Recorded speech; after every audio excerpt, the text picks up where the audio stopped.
therefore. And yet, in the Greek, word order is important. The first word in the Greek is not therefore, it is implore or beg or urge. And the reason why that's front-loaded in the Greek, and it really wouldn't make sense in our English because we don't talk that way, but in the Greek they're a little more loosey-goosey with word order. That's a very technical theological term there, loosey-goosey. But if a word came first in a sentence, that meant it had the emphasis. That Paul is highlighting and underlining that he is begging us. And so literally it would kind of say, I beg you, therefore. And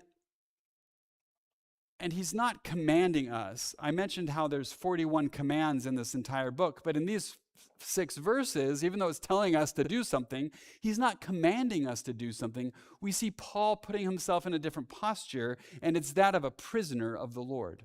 And so he comes at this, having just finished chapters 1 through 3, and when we have this word therefore, we're reminded that we need to remember what came before, because everything that came before is the basis upon which Paul makes this passionate plea, this humble plea, identifying himself as a prisoner of the Lord.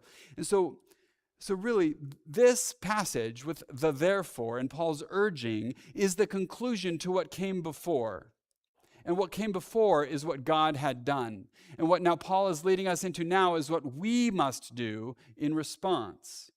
So last week we reflected on this picture. Go ahead and show the picture of the green field, the former harbor. We looked at this picture. This is the harbor that made the city of Ephesus so powerful and so great. And over the 2 millennia, the sea has retreated. Not that the water levels went down. I think just everything silted in, and the ocean there, the Mediterranean Sea, is washing sand and stuff.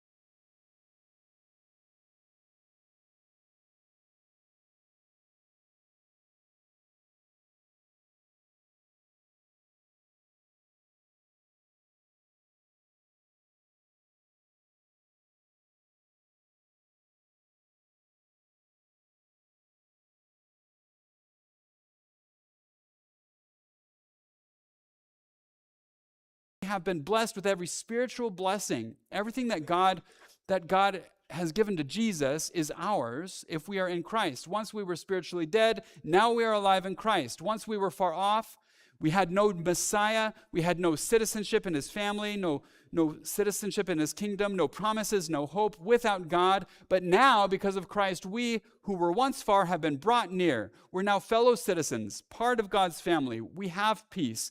We have hope. And it's all through the blood of Christ, he says in chapter 2.